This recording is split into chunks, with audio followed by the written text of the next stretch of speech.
8 logical deductions that prove the existence of hell. Xiefeng. April 27, 2022. Does hell exist? This question is the same as whether the soul exists or not. Hell exists, just as the soul exists. The law that the sum of positive and negative energies in the universe is zero. The action force and the reaction force are equal in size and opposite in direction. If we regard the action force as positive energy and compare the reaction force to negative energy, then the positive energy and negative energy are equal in size, and their sum is zero, that is, 1 plus, minus 1, equals 0. This means that where there is heaven, there also must be hell. Heaven is positive energy and hell is negative energy. Heaven can also be regarded as negative energy and hell as positive energy. If there is no hell, it violates the law that the sum of positive and negative energies in the universe is zero. Schematic representation of the three-dimensional coordinate system. Mathematics is the language of the universe. In the three-dimensional coordinate system, there is a quadrant XYZ, which is where heaven is, and another quadrant is XYZ, which is where hell is. The principle of Taiji.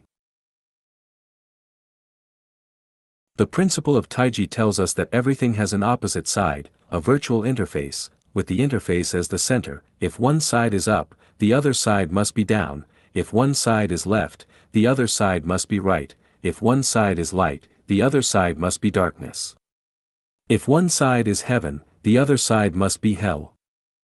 4. The principle of balance of yin and yang.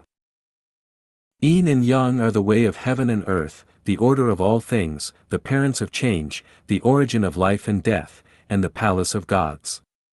Aren't they not connected? Yin and yang must be balanced. There is a material world and there is a non-material world. Since heaven is yang, there must be a yin as its symmetrical balance, and this yin is hell. 5. The law of debt balance. There is a simple legal principle, that is, a murderer must repay with his life just like a borrower with money. If this simple legal principle does not hold, then there can be no justice. How should a person be punished for committing many acts of evil? How should a person be punished if he owes countless debts and fails to pay them back? If there is no punishment, where is the justice? If there is no justice, why are some people born into rich families and others into poor families? If there is no hell, how are evildoers and defaulters punished? 6. Enlightenment from phenomena in reality. What kind of situation did the girl in chains live in Feng County, Shuzhou? Don, do you admit that she is living in hell? Under the same sunshine, why are people's living conditions so different? What kind of feeling did Wu Zixu experience when he passed Zhaoguan and all his hair turned white overnight? Isn't that what it's like to be in hell? This phenomenon in reality proves the existence of hell. 7. The manifestation of the impartiality of Tao. Both the Bible and the Tao Te Ching talk about the Tao, and the Buddhist scriptures talk about the Dharma. So what are the Tao and the Dharma?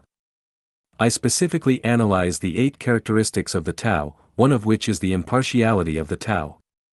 The impartiality of the Tao tells us that those who are perfect will live in heaven, and those who are flawed will live in hell. Those who walk the way of the greatest Creator will live in heaven, and those who walk the way of the devil will live in hell. This is the reward and punishment mechanism of the Tao. Without heaven, a perfect person cannot be rewarded accordingly. Without hell, a flawed person cannot be punished accordingly. Without reward and punishment, there can be no fairness. 8. The law of ecological balance. When observing nature, we see that there are all kinds of strange animals, various plants, ever-changing microorganisms, sunlight, soil, water, mountains, and rivers. Without the existence of any one of these species, nature cannot maintain a vibrant cycle.